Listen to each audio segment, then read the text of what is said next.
সকলকে আমার চ্যানেলে স্বাগত।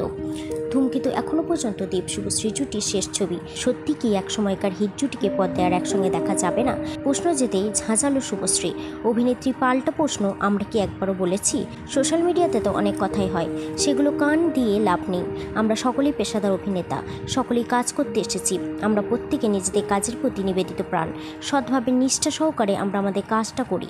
যদি কোনো চরিত্র পছন্দ হয় তাহলে সেক্ষেত্রে দেবের সঙ্গে আবার ছবি করব। চিত্রনাট্য যদি পছন্দ হয় তাহলে অবশ্যই একসঙ্গে কাজ করব।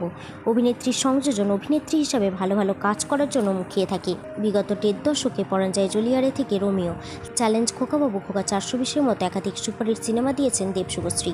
তবে ধূমকেতুতে শেষবারের মতো পর্দায় রোম্যান্স করেছেন তারা, আর সেই সিনেমা নিয়েই অনুরাগীদের রাস তুঙ্গে।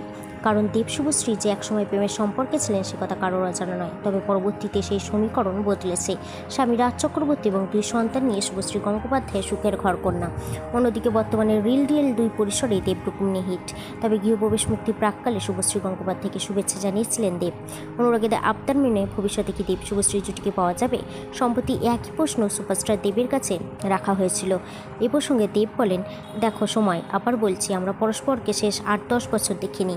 1-2 অনুষ্ঠান বা অ্যাওয়ার্ড শোতে দেখা হয়েছে, যেটাই আমি জানতামই না ওকে অ্যাওয়ার্ড দেবো। তবে শুভশ্রী সংসার সামলে দারুণ কাজ করছে।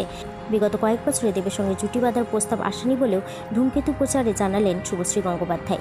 তাহলে কি পর্দায় দেব শুভশ্রী জুটি ক্যারিশমা উপভোগ করা এখন শুধুমাত্রই ভালো চিত্রনাট্যের অপেক্ষা? নজর থাকবে সেদিকে। ভিডিওটি ভালো লাগলে লাইক করবেন। বিনোদন জগতের সমস্ত খবর পেতে আছে আমার চ্যানেলটিকে সাবস্ক্রাইব করুন এবং পাশে থাকা বেল আইকনটিকে ক্লিক করে আমার সাথে থাকুন।